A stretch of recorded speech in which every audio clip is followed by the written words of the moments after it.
Hello, guys. I'm Lisa. And I'm Natasha. And we were wondering, are you free for coffee? Welcome. Welcome back, guys. We're going to do a throwback. Y'all remember, you longtime listeners, when we first started, we would do several topics in one usually episode. about 3 topics. So we've got a couple today that we're going to do that, like that. We're just going to throw it back. They probably can't talk about them a whole episode, but we got little opinions.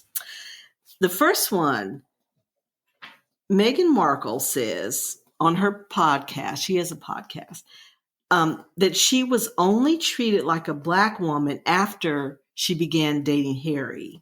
She was talking to Mariah Carey. They were talking to each other. And she said, because we're light-skinned, that you're not treated as a Black woman. Okay. So when she was acting, she was told she wasn't Black enough for Black roles and she wasn't white enough for white roles, leaving her somewhere in the middle as an ethnic chameleon who couldn't book a job. Okay. So that was her experience. So, which we can't really speak to anybody's experience. You experience what you experience. But it was just interesting to me because I thought, you've never experienced racism. Even as a light-skinned person, I have experienced racism. I think it depends where you live, though. Do you? Like, I felt like as a child traveling, I'm a road tripper, y'all. I'll fly. It doesn't matter to me. I'm not afraid of planes, but I love to get in the car and drive. And the further north we went, the less weird it got. I can say that. And so you're saying Southern? Yes. Okay. Yeah. I think here, it doesn't matter how light you are. Hello, you're Black. But I think up there is kind of this weird middle ground. And she grew up in California, which is more liberal. It's a melting pot. There's more people there that... We talked about that on their... They had a documentary on Netflix. Yes. And she grew up in California. Just from watching that, it seems that her mother was really good at insulating her. Yes. She was around friends in a very safe neighborhood with people she knew. Yes. So she probably, I could see that. She that. just grew up like that. But it was still odd to me because I have experience, and I thought, wow, that's different. That's really different. But that was her experience. And I think yours is in part of... You're a baby boomer. So yours is in part that, that's part of it, is just the time frame. Being outwardly racist was so okay back then. Unfortunately, it seems to have made a comeback. Well, I grew up in the East and then I came here as a young adult. And this is what I see the difference between North and South. North, you can go everywhere. It's not so segregated, but they are not trying to be real chummy with you. Yeah. You can go eat and basically live and do you're whatever. Allowed to be here. So the proximity is different. Down here, they're used to you. Yeah. There's, your people were in their homes and raising their kids and doing so the proximity is different. They don't mind being near you, but it's just, do they want you having those benefits that they have? Right. So it's kind of a weird dynamic, but I thought that was so interesting. Yeah. I can, in some ways, I know my husband and I, you all know, we met, literally at band camp, which is a whole joke, but that was very much so my experience when I was younger. I went to private schools and Vanguard schools. And so I didn't spend a ton of time with the kids in my neighborhood, which was, I would say 60% Black, 40% Mexican, not Latino, Mexican, very specifically stating Mexican. And so it was very different to me. And when I started to have little boyfriends, little crushes or whatever, I would always get sly comments like, you don't have Black family, do you? It was just weird things Black people don't go camping. Black people don't like hiking. And so I remember crying to my dad and I'm like, I'm not white enough to be white and I'm not Black enough to be Black. There's no one else that's like me. Yeah. I think I did get a lot of that too. And or the way you from my own community. Yes. Oh yes. Versus white people. Yes. It came from my own community. Yeah. So it did. and I guess she had not been around enough Black people to experience that. Yeah. So I could see that. And it's more hurtful coming from within your It community. is. It makes you doubt things more when you have someone who you feel we should understand each other, at least on this level. But I guess it's more colorism versus racism when it's your own community. Yeah, I guess you're right. Yeah, you're right. You are right. No, you're right about that. Yeah. But that was interesting. We just wanted to kind of let us know what you think. Yeah. Hit us up, email us, reach out on Instagram. Just let us know what you think about that. I am curious to hear other people's thoughts on that. Okay, now this is kind of a phenomenon that's going on now. Americans are fleeing to places where the political views match their own. And is this a good idea? Time Magazine's Nate Gutierrez wrote an article, "Why I Stay in Texas Even Though It's Breaking My Heart." Oh, yes, you sent me that, didn't you? Wow. Yeah. And he mentioned some of the things that, overturning Roe versus Wade, lack of gun laws, bullying of transgender kids and their families, the electrical grid fiasco, some things that are bothering him about Texas. But he is a Texan. To stay. He loves it. The people he loves are here. So what do y'all think about that? I think I'm in the boat with him to some extent. But I mean, do you understand how people would just go somewhere else to be more? You know what? I do. I'm going to say in line with their views. I understand it. And maybe, I don't know if I'm being a pessimist, maybe, but there is a part of me that while I understand it, nothing lasts forever. And so my thing is you can go somewhere else and it may be good for a season. It may be really good, but then things could change there too. Well, that's what I thought, because people in politics are both fickle. Yes. So, honey, it couldn't change. And the thing is, if you love a place, might you affect that change? Yes. Could you get involved in some things to turn that around? But on the other hand, I do understand the importance of place. Yes. Like when we went to Chicago, where Book Hub Kennedy lives, I mean, wow. It was so freeing to be around like-minded. I mean, I didn't know these people, but it's a Democratic state, very liberal state. There are a lot of Black people. A lot of Black people. Okay. And I mean, but probably no more than here. I mean, in terms of Black, I don't, probably the same. But you just feel your shoulders home. Relax a bit. It's just, I don't know. It's just a difference. And you feel that. I for the first time I understood it. Because usually I'm very marked with what I say and how I think, and don't react to that, and just let that go. And, where you don't have to do that. And I get that, where you just want to be yourself and just let it go. And I can imagine, people in the LGBTQ community or, immigrant people. Yeah. Where it's so hostile. Yes. That's why you drive in places like here being, Dallas area, over off like Greenville and Beltline. It's like its own little community. Like we go get ramen there. There's an Asian grocery store, like all in this one big shopping center. And, we go there and we are the others. We are the, what are they doing here? And like, sometimes people come up to you and they strike up a conversation like, oh, what are you getting at our store? Because they're thinking like, why the hell are you here? And not in a mean way, but you stepped into their little area.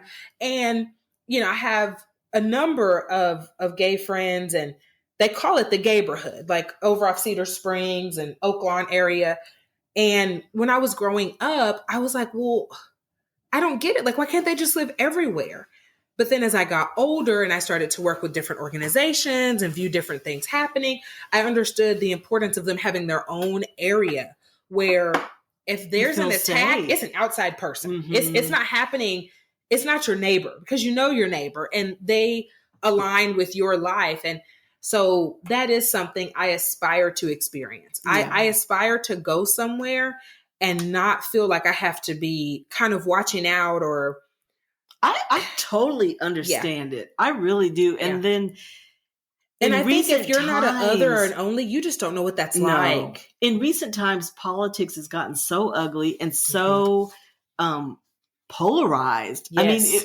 we don't come in the middle anymore. We're it's just either or type, and that really tends to kind of put you in Yes. a It weird puts you, place. It's kind of like it goes back to the Meghan Markle thing. You're either you're not this enough to be this, or you're not Yes. that enough to be that. Yes. And there's danger. It is in that. It's scary at times, and I do understand it. And until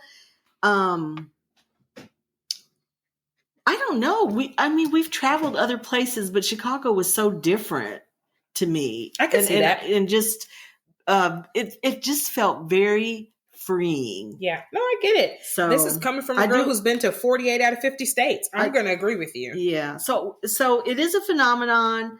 I'm not sure because Texas is so ingrained in me at this point. My children are been here a long time. They were all born here. You just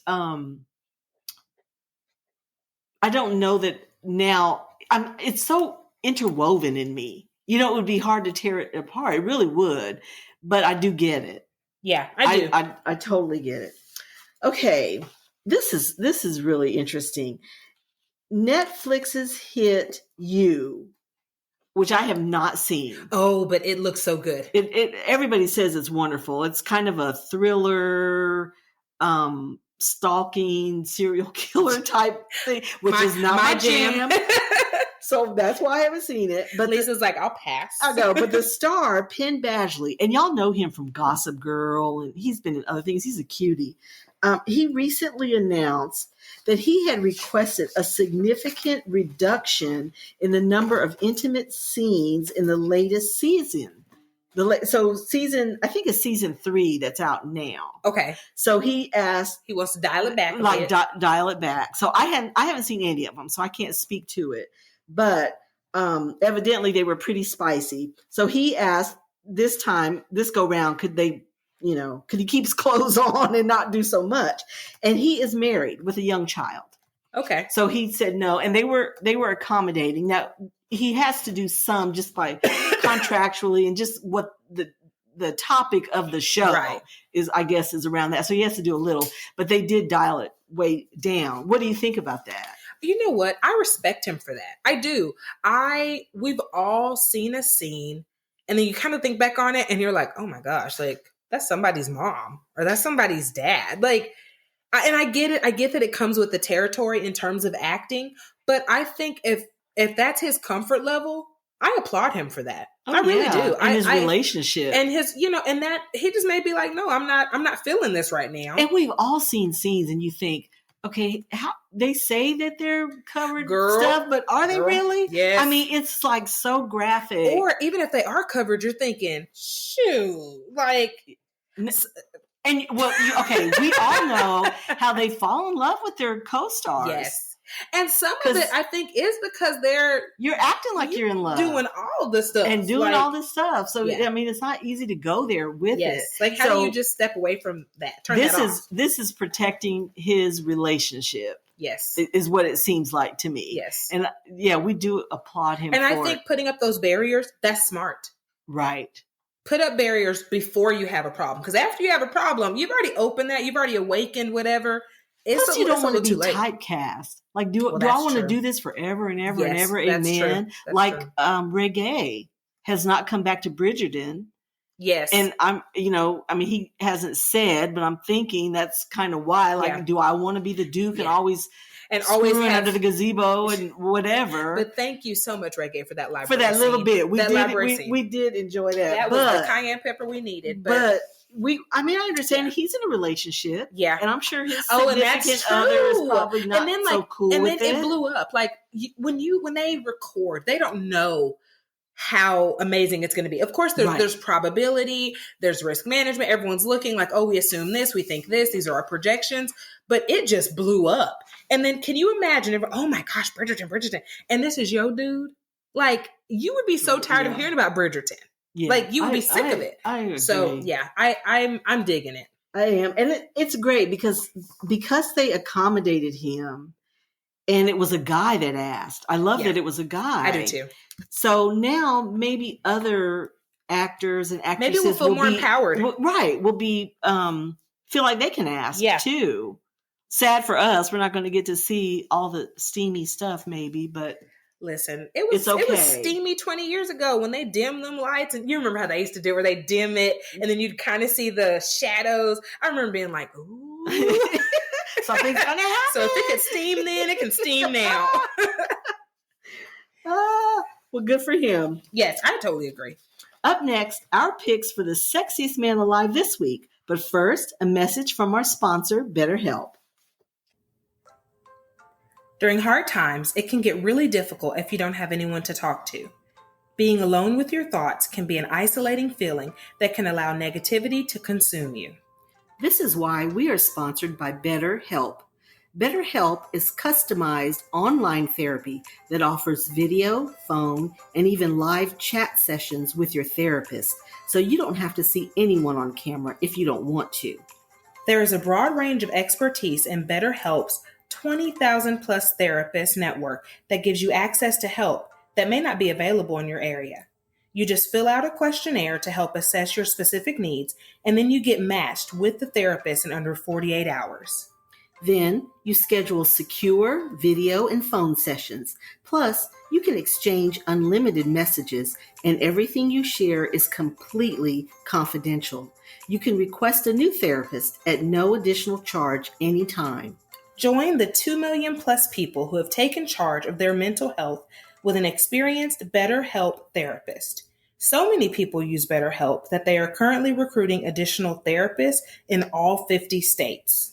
Get 10% off your first month at betterhelp.com/free-for-coffee. That's betterhelp.com/free-for-coffee. Okay, Lisa, who do you have? I have someone, though. Oh, do you? You're not going to guess. Okay, well, since we were talking about Meghan Markle, follow me, y'all. This is a rabbit hole. Okay, what? And you know, she used to be on Suits. And that is what I know her from. And I was a Suits lover from day one. The first episode, I was watching Suits and loved it. Watched the whole series. And my man Wendell Pierce is in it. He was her dad. It's just a whole thing. Well, the main character, one of the main characters, Harvey Specter was his name on the show, is Gabriel Mott. I think I'm saying his name. You took us down a whole situation. But the reason I'm watching Suits is because of Gabriel. He is so dang dreamy. Okay. So dang dreamy. Harvey was my jam. Harvey's my jam. I wove it in, didn't I? And I forgot about him. You know, when you're not watching stuff, you don't see him, and you just forget. And then you're like, "Where have you been, handsome?" Okay, that's fair. So my person is not tatted up. They're not a musician, and they're not funny. Oh my God! Hold the press. Hold the press. So this jumps back, God, like a few episodes now, but I have not let this go because the person had big, y'all know what energy. BDE. Oh yeah, BDE. That's it. It's Nia Long. Jordan is like, what? Wait. Oh, from you already quit watching Best Man? I've been watching it. I know. No, but not just Nia Long. Jordan specifically. Okay. Haven't let it go. She was I think Manish. the cut that we just talked about, the New York Magazine. They did a big article on her. Did they? Like a cover thing, and she looks so beautiful. She has aged and so very, very well. So our sexiest person alive. For me is Nia Long. She's gorgeous. I have told my husband, Cedric, guys, y'all know him some kind of way. I'm like, you know what? I think Nia Long should be like my sexiest man alive this week. He was like, it's fair. I was just like, yeah, this is my. I love her in everything. I do too. She's so good at picking roles that suit her. You know what? And she has turned down stuff. Like that's come up in some of her interviews where that's just not for me. But it's the right stuff. Yeah. Because everything she's in is so believable. I remember seeing her on Fresh Prince, like, forever ago when Fresh Prince was like still before syndication. And I was like, I like her. Yeah. And ever since then, I've just been like, And she's not changed at all. She looks the no, same. Not I want to know. aged. She's She's kind gorgeous. of got this death becomes her kind of thing. Like what magical crystal did you drink out of? She's so gorgeous. So gorgeous. But your rabbit hole actually did make sense. And I forgot that she was on there. Yeah, that's where you knew her from. That's all I know her from. I think she has played in some Hallmark stuff. She has. But I don't know if I saw. I know her from Suits. That's all I know her from. And I think that was her breakout. It was. Kind of role. It was. I just completely forgot about it until you said it. I was like, she was so pretty on there. She was in the main guy, not Harvey, the other main guy, Mike, who's really the main guy. That was his love interest, and they had a whole situation. So, but Harvey was my jam. He is totally my dreamy capitalist. But he is jam. I agree. Yeah. Okay, loves. Thank you for pulling up a chair and joining us for coffee. Please subscribe to Are You Free for Coffee podcast wherever you are listening. We hope that you enjoyed today's episode and find joy in the little things. Until next time.